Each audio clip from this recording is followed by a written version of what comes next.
Alléluia. Amen. Voilà, que le Seigneur vous bénisse abondamment. Éternel Dieu de gloire de Tout-Puissant, nous venons te rendre des actions de grâce et te bénir pour ton grand amour.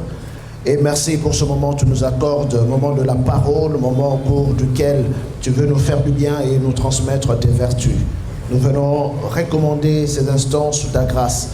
Que le Saint-Esprit de Dieu soit au contrôle, crée en nous la mouvance nécessaire pour comprendre les révélations de la parole de Dieu.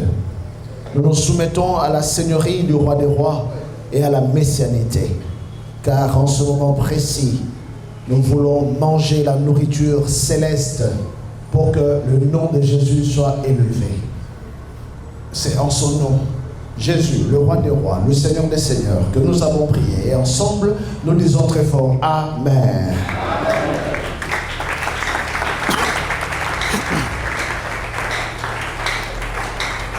Ce matin, j'aimerais parler sur le mystère de Dieu, Christ.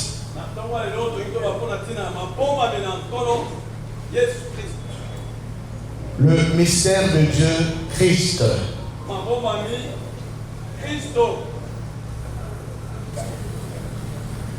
Nous allons lire Ephésiens chapitre 3, le verset 8 à 10. Ephésiens 3, 8 à 10. Et puis nous irons lire Colossiens chapitre 2, le verset 1 à 3. Je reprends, Ephésiens chapitre 3, le verset 8 à 10. Et puis Colossiens chapitre 2, le verset 1 à 3. Et enfin, nous irons lire Ésaïe chapitre 14, le verset 12 à 15. Ésaïe 14, 12 à 15. Et puis Ézéchiel chapitre 28, le verset 11 à 16. Voilà les lectures que nous allons faire ce matin.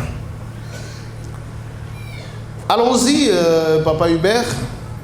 Ephésiens chapitre 3, le verset 8 à 10. Écoutez la parole de Dieu.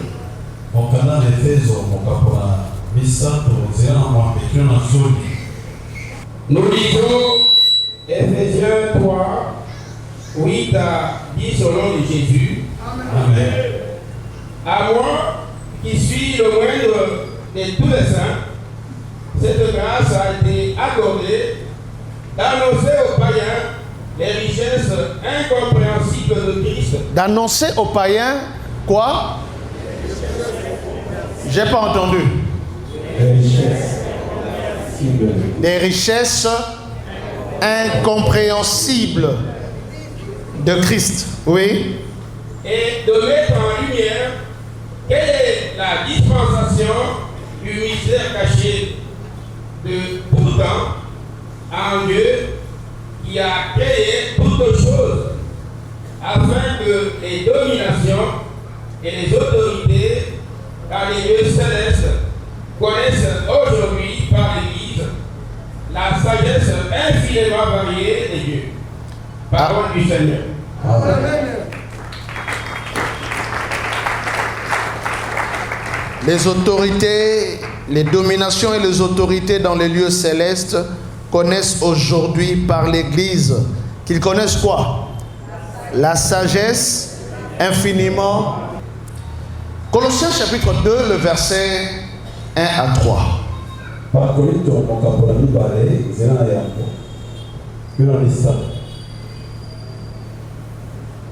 Nous lisons Colossiens 2, 1 à 3 au nom de Jésus. Amen. Je veux en effet que vous sachiez combien est grand le combat que je soutiens pour vous et pour ceux qui sont à Laodicée et pour tous ceux qui n'ont pas vu mon visage en la chair, afin qu'ils aient le cœur rempli de consolation, qu'ils soient unis dans la charité et enrichis d'une pleine intelligence pour connaître le mystère de Dieu, sa Christ, mystère dans lequel sont cachés les trésors de la sagesse et de la science du Seigneur. Amen. Amen. Amen. La Bible dit, mystères dans lesquels sont cachés tous les trésors de la sagesse et de la science. Le verset 2, afin qu'ils aient le cœur rempli de consolation, qu'ils soient unis dans la charité et enrichis d'une pleine intelligence pour connaître le mystère de Dieu, c'est-à-dire Christ. Ainsi, ce matin, je voudrais que nous puissions retenir que le mystère de Dieu, au fait, c'est une personne.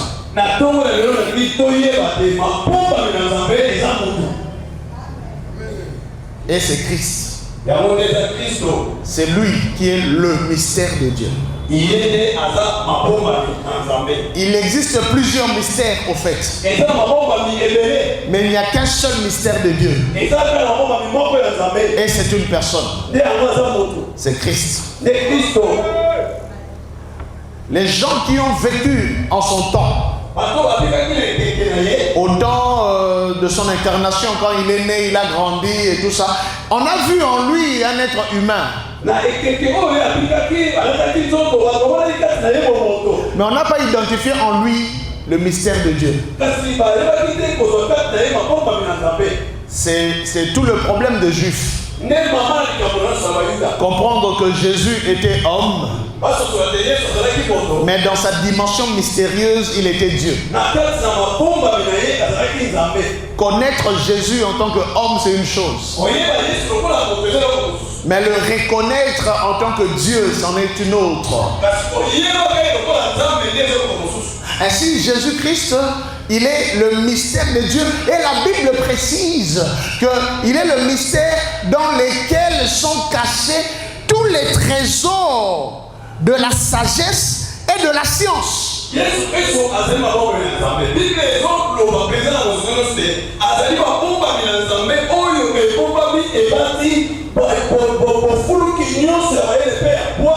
Vous savez, Dieu a créé toutes choses.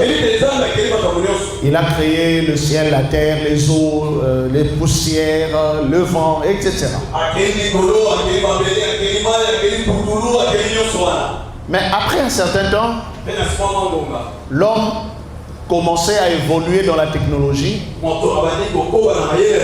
Et puis l'homme commençait aussi à créer. Vous savez, dans un laboratoire, on peut mélanger l'hydrogène et l'oxygène et puis on a de l'eau.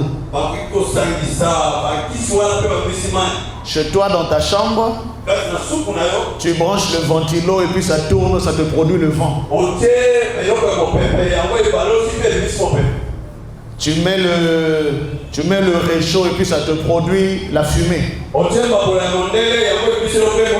L'homme peut commencer à inventer, à créer. L'homme peut commencer à expliquer la création de Dieu. Les atomes, les molécules, etc. Alléluia. Amen.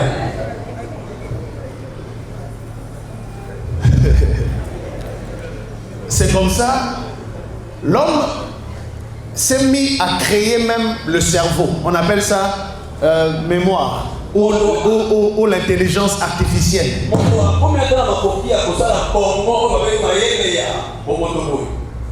Avec une carte mémoire, avec des circuits électroniques, etc.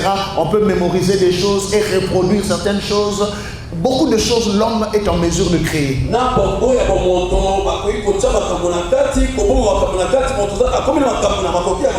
L'homme est même arrivé à créer des laboratoires pour fabriquer des bébés.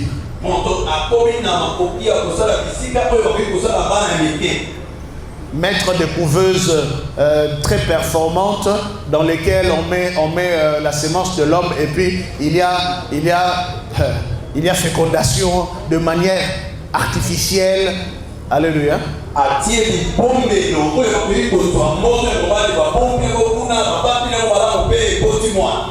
L'homme est tellement avancé en technologie qu'il a commencé à découvrir les différentes formules que Dieu a utilisées pour créer ceci ou cela.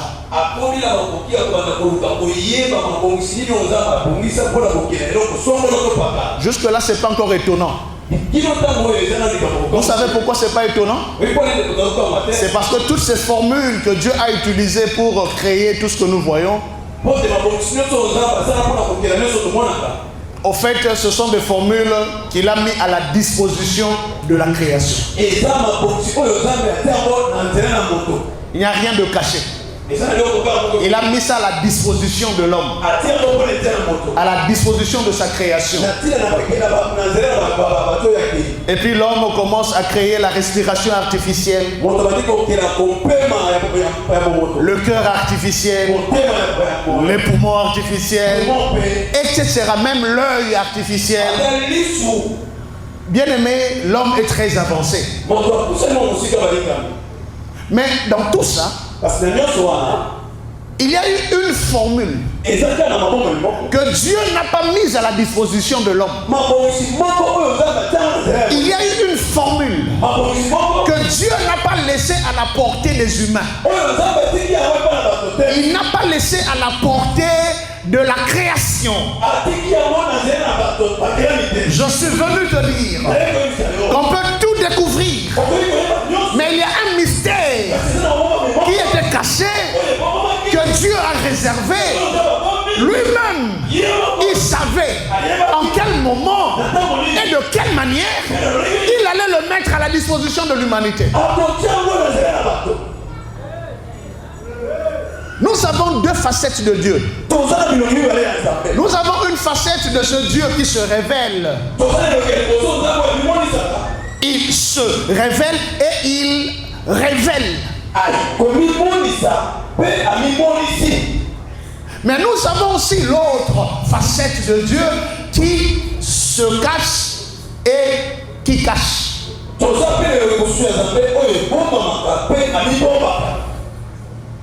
C'est comme ça, celui qui croit connaître Dieu ne le connaît pas assez.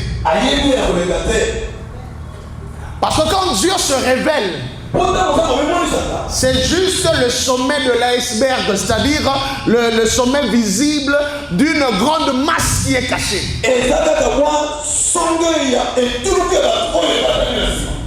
C'est comme ça, les guerres de religion et les guerres des églises doivent cesser.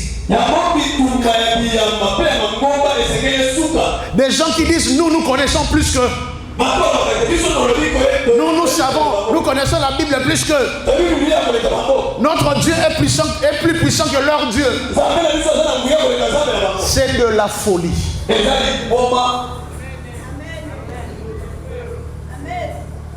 Ton Dieu, est-ce que toi tu es un Dieu? Quand tu crois connaître Dieu, tu ne le connais pas. Parce que nous connaissons juste en partie, nous tous.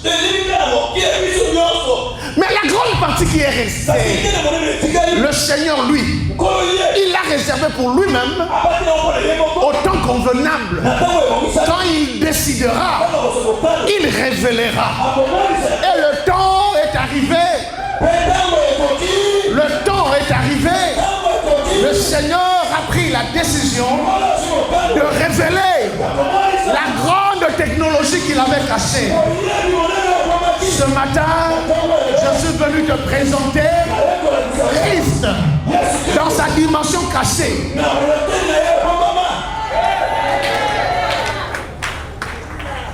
Écoutez,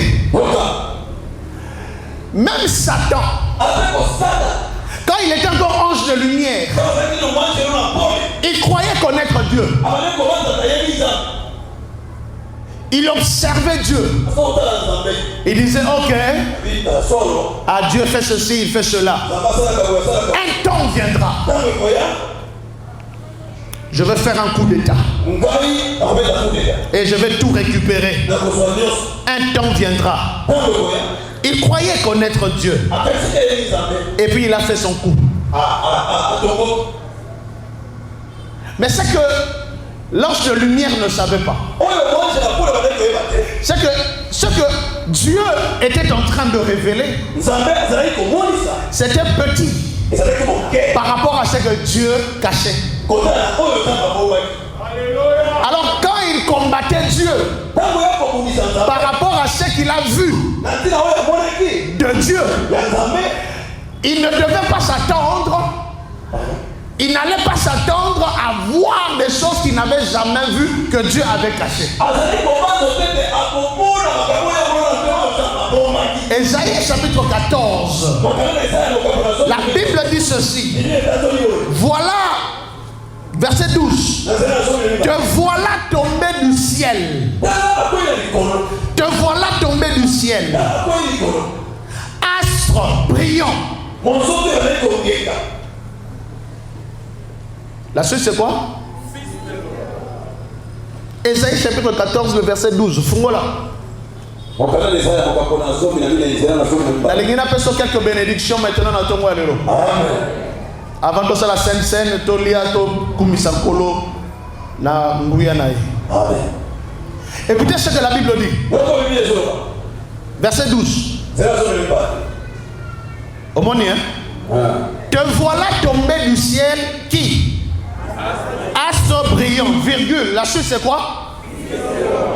Fils de l'aurore, c'est quoi? Hein?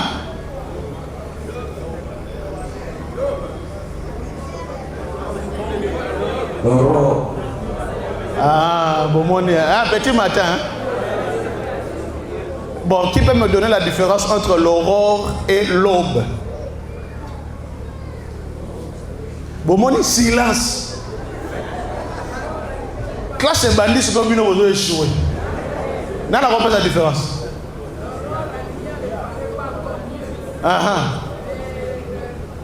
Et l'aube?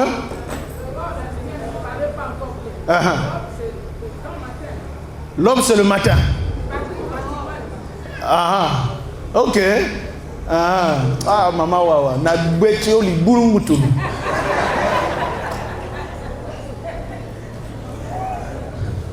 Classe bandit, hein.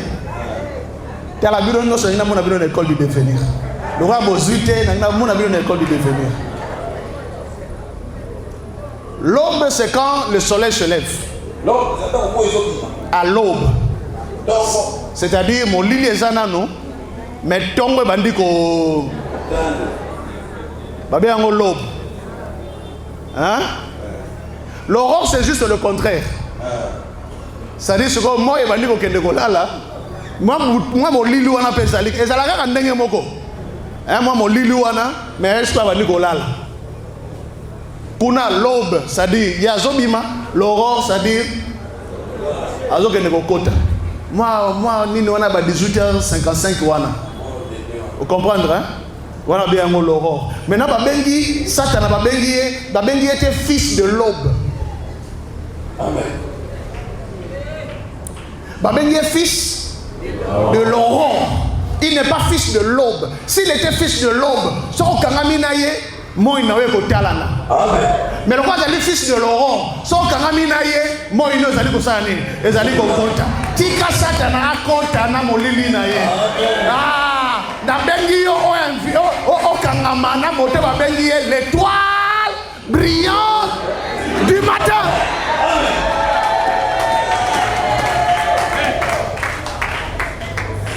Te voilà tombé du ciel, astre brillant, fils de l'aurore. Tu es abattu à terre. Toi le vainqueur des nations. Tu disais en ton cœur, je monterai au ciel. J'élèverai mon trône au-dessus des étoiles de Dieu. Je m'assiérai sur la montagne de l'assemblée, à l'extrémité du septentrion. Je monterai sur le sommet des nues. Je serai semblable au Très-Haut. Je. Mon livre non sur Ezara Satan. Je ferai plus que toi. J'irai plus loin que toi. Comparaison où il y a Nanio, Satan. je serai semblable au Très-Haut. Ça, c'est le jeu de Satan. Hein? Égoïsme, égocentrisme, hyper-individualisme. C'est pour moi. Alléluia.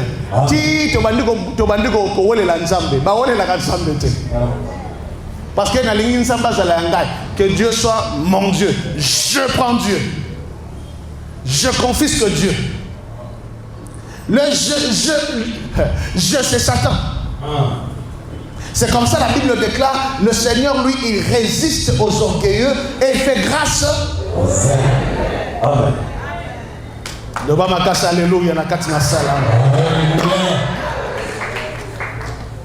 Après avoir prononcé tous les je.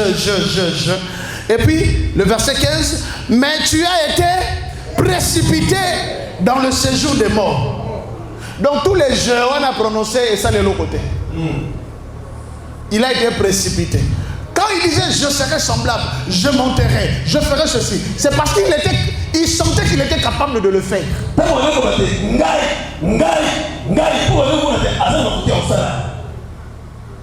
La Bible le présente dans Ézéchiel chapitre 28 de manière très particulière pour que l'on comprenne pourquoi cette ambition, j'ai envie de dire démesurée. Mais lui, il avait bien mesuré ses ambitions, mais il était ignorant de ce Dieu.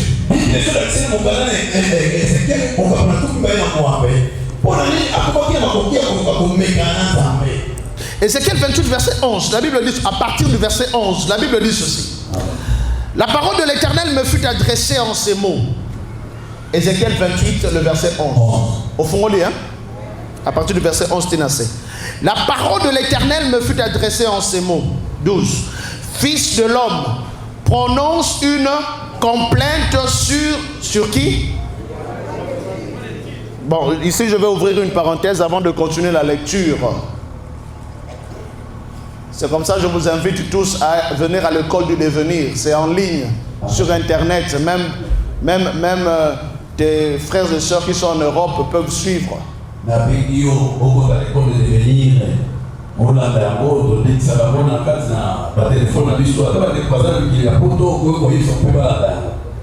La Bible est écrite sous plusieurs styles. Il y a l'un des styles qu'on appelle la personnification.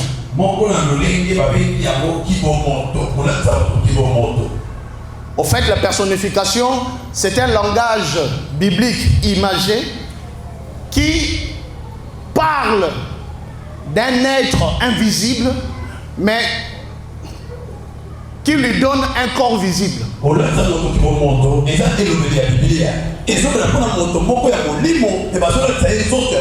La personnification peut parler de Dieu, mais il ne dit pas Dieu. Jésus dit je suis l'arbre et vous êtes des branches. Ça, c'est une personnification. Il dit je suis le lion de la tribu de Juda. C'est-à-dire vous ne pouvez pas le comprendre dans cette dimension-là. Il prend l'image d'une création, d'une créature visible, palpable, tangible, compréhensible, pour que vous puissiez comprendre sa révélation.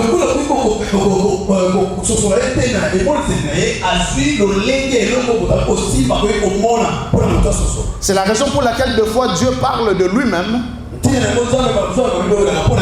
en se donnant l'identité d'un être vivant. Et là on parle de Satan, mais on ne le cite pas en tant que Satan. On personnifie Satan en lui donnant le nom du roi des Tyrs. Au fait, ce texte parle de Satan sans le citer. On a personnifié Satan en l'appelant roi des Tyrs. Mais le roi des Tyrs en question, il était une personne réelle, mais une personne vraiment malheureuse.